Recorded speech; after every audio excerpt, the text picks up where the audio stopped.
Hi, my name is Faris, and for the introduction, we have two types of business. Manufacturing business is the first one. Ramli Processing Sdn Bhd is a company who manufacture halal frozen and fast food items. Ramli Processing Sdn Bhd buys raw halal meat to make new products such as burger patty and hot dog. As the result, the acquired goods are changed.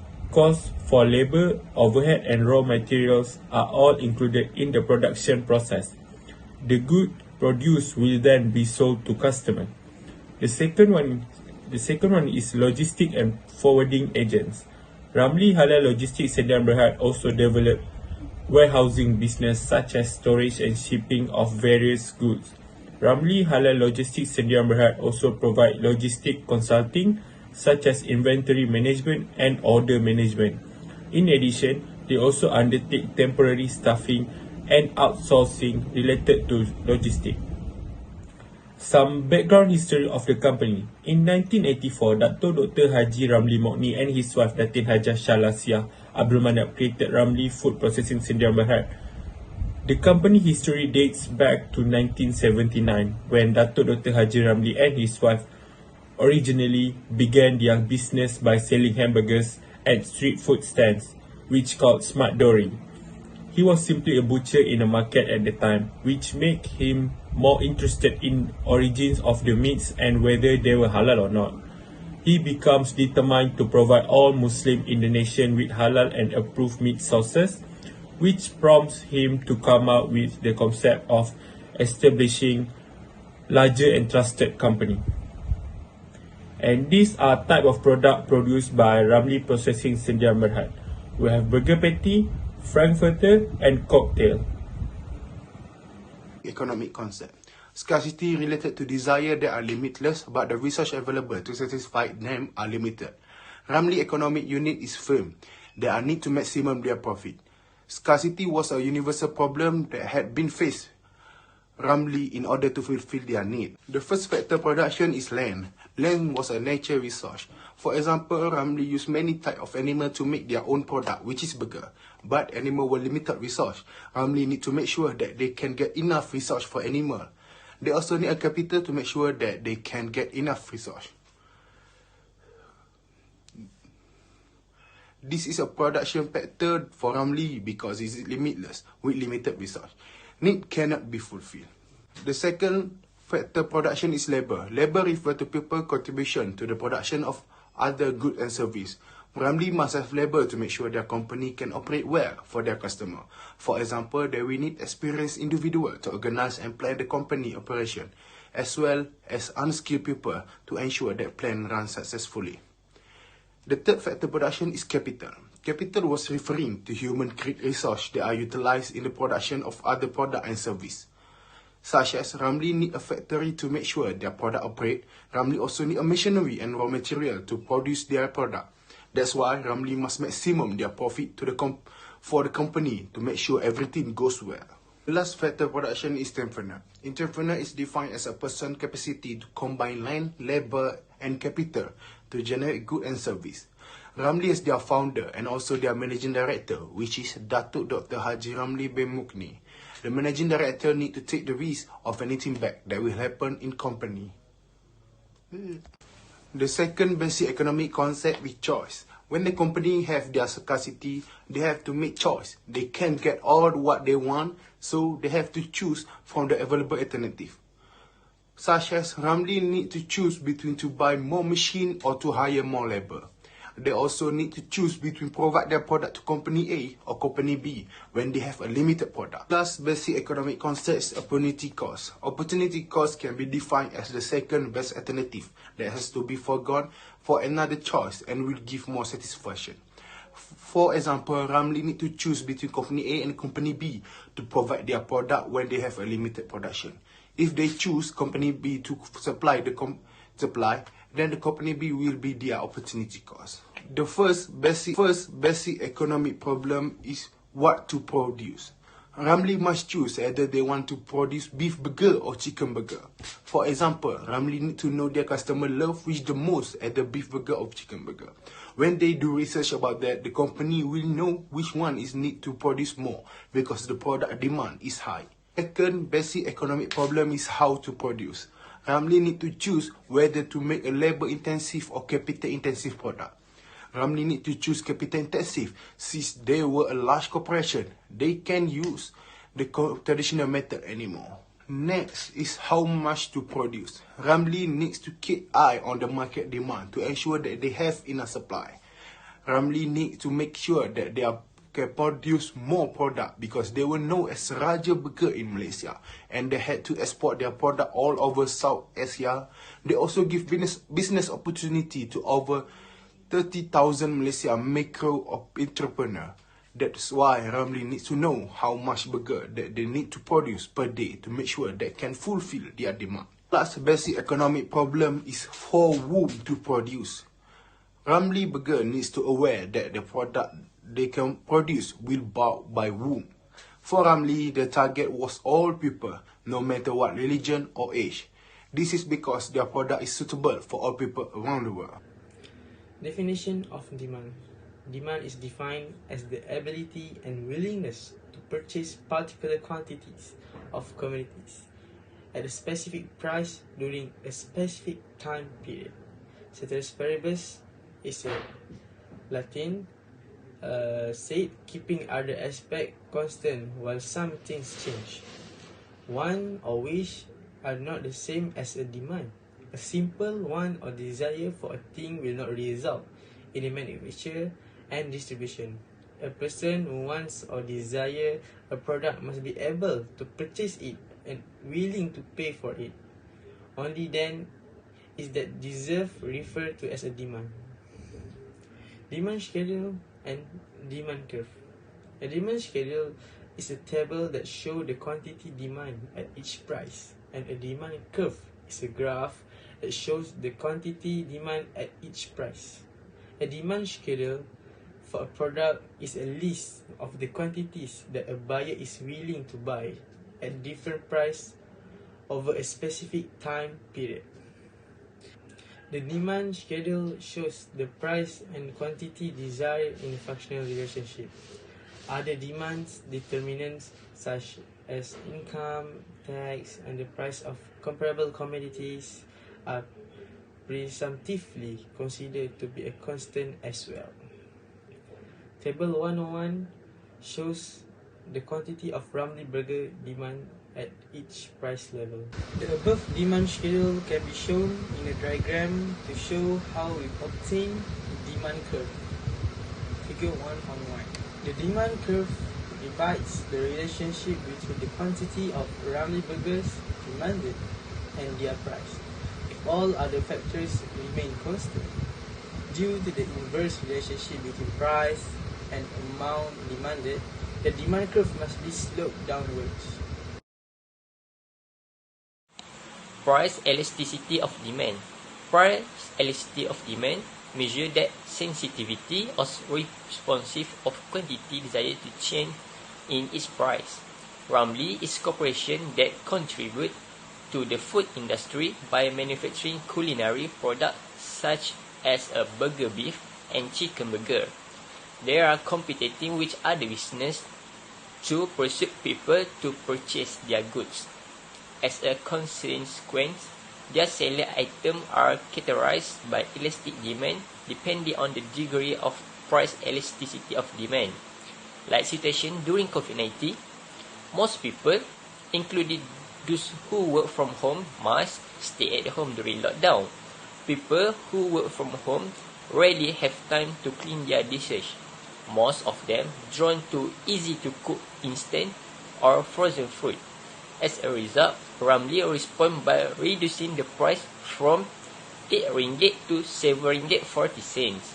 This action by the corporation will result in an increase in the quantity demand from 4,000 to 4,500. This is demonstrated by the following computations. The calculation get 1.67. As a result, it is observed that Ramli Burger has an elasticity of demand.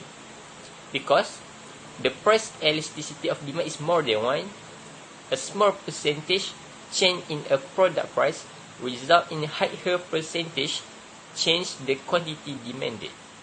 Nowadays, there are several Ramly burger substitutes such as ayam brand and so on.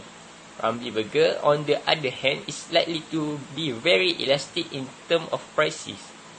Burger will switch to another brand due to an increase in the price Ramly burger or vice versa. It's about the income elasticity of demand. Income elasticity of demand is the responsive or sensitivity of variation in the quantity desired for a product or weak to a change in income is measured by the income elasticity of demand. The income of consumer will influence the demand for certain product. The graph above demonstrates the income elasticity of demand. When one's salary increased from 305,000 ringgit to 4,500 ringgit, the quantity requested increased from 250 to 350 units. Example question: calculate the income elasticity of demand for Ramly burger when consumer income rise from 3,500 ringgit to 4,500 ringgit. What kind of product are there for Ramly burger? After we doing a calculation, we get 0.4. It means Ramly burger is a normal goods and inelastic income. Next is about price elasticity of supply. Price elasticity of supply measure the sensitivity or responsive of the amount provided to a change in the price of a product or service. Ramly Food Processing Sdn Bhd wish to clear out its burger beef product in order to produce new burger beef packaging. As a result, Ramly Food Processing Sdn Bhd reduced the price of their burger beef product in order to clear the stock. The price before is 8 ringgit per pack and quantity is 3,000 units. But the new price is 6 ringgit per pack and quantity is 2,000 units. After doing a calculation, we got 1.2. It means Ramly burger beef is elastic supply. It means a small percentage change in the price of beef burger will lead to change of percentage in quantity of supply by Ramly Burger Company. So, I am now presenting about market equilibrium for the Ramly burger beef patty.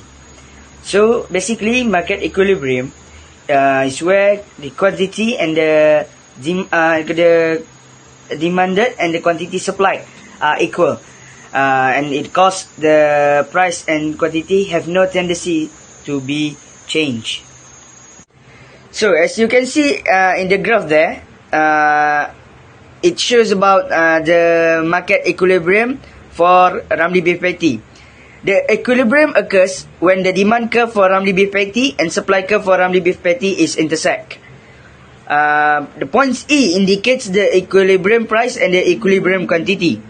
At the price of 6 ringgit and 90 cents per unit, the 1,600 units of Ramly beef patty is bought and sold. Thus, the market equilibrium occurs. And the other example, it shows that there is no market equilibrium in the figure 5.1. So, if you can see, shortage has happened at a price below 6 ringgit and 90 cents. Shortage is difference between quantity demanded and quantity supplied in the market. So, where the quantity demanded is greater than the quantity supplied. So, if you can see there, at the price of 6 ringgit 30 cents, buyers are willing to buy 2,000 units of Ramly beef patty, but sellers only want to sell 1,200 units of Ramly beef patty. Thus, the buyers will compete among itself to buy the product. The seller who recognize the high demand will see this as an opportunity and increase their prices.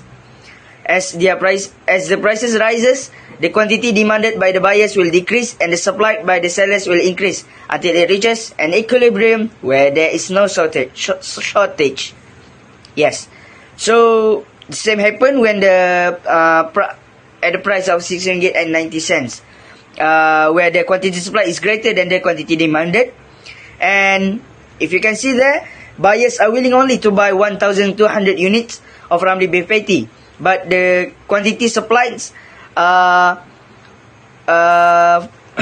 the quantity supplied, yes, by 1,200 units, and the quantity supplied is 2,000 units.